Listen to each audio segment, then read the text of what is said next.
Hi guys, Miss Sonko here. I have not been able to stop thinking about you guys and the fact that I am not going to be there at school tomorrow. So I decided to see how this goes. I'm going to try to make a little video of me doing some of your homework problems and see if that helps you guys understand a little bit better. Okay? So I know y'all are technically doing the evens tonight, but I wanted to start with number 1. So we want to determine whether each equation is a linear equation, and if so, write the equation in standard form. Now, over here, I've already started some of this for you. What I've done is I've taken your equation and I've started to solve for x. Now, what I automatically look at is I see this squared. Anytime you see a square in your equation attached to one of your x and y variables, you can usually assume that that is not going to be a linear equation. But I've done most of the work so that y'all can see exactly why that is.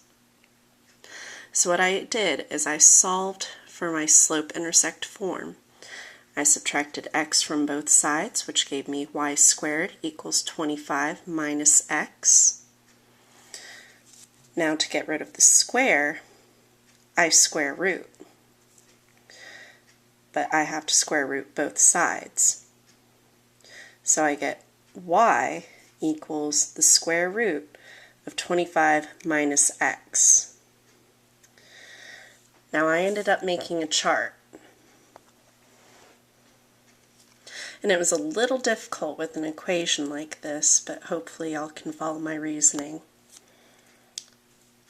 When y equals 0, when we plug that into our equation, 25 minus 0 is 25, and the square root of 25 is 5. So when x equals 0, y equals 5. Now, when x equals 9, and we plug that into the equation, 25 minus 9 is 16. The square root of 16 is 4. And we keep going.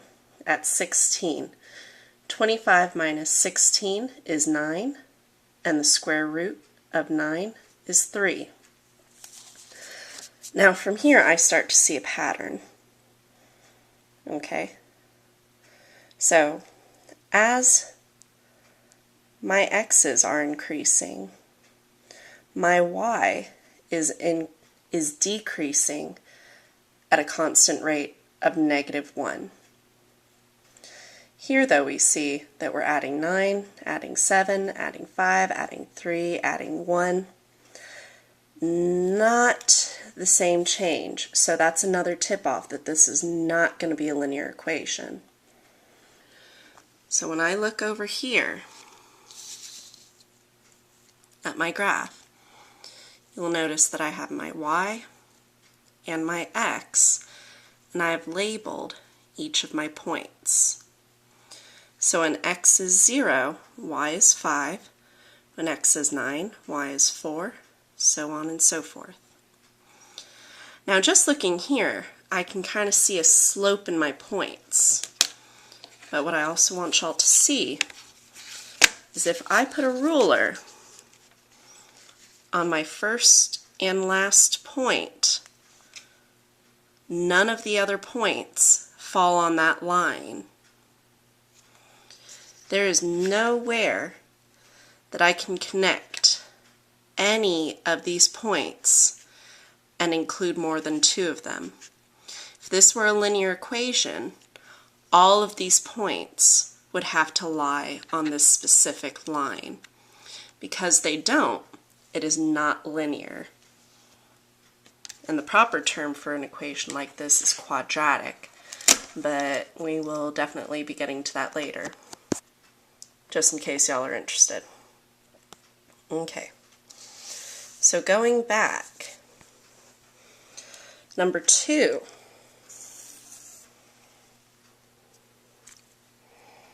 Number 2 says 3y plus 2 equals 0. Now I'm going to go ahead and solve, but the first thing that I notice is that there's no x in this equation. So when I solve, I subtract 2 from both sides. Don't forget your SAD map. Subtraction, addition, division, multiplication, exponents, parentheses. Now we only do this when we are solving for a variable. If we are solving equations where there is no variable, we use PEMDAS.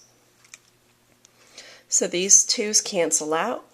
We are left with negative 2 on this side and 3y on this side.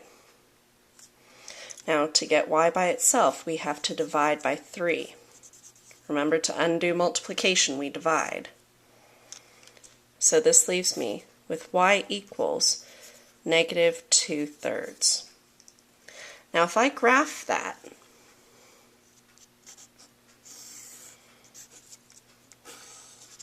and I know I don't have graph paper, I didn't think to bring any home.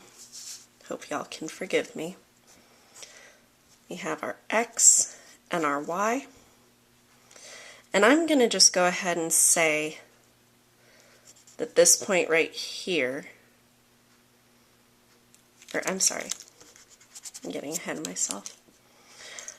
I'm going to say that this point right here is 2/3, which makes this point right here negative 2/3. Now my equation is y equals negative 2/3, which means no matter what I do, y must always equal 2/3.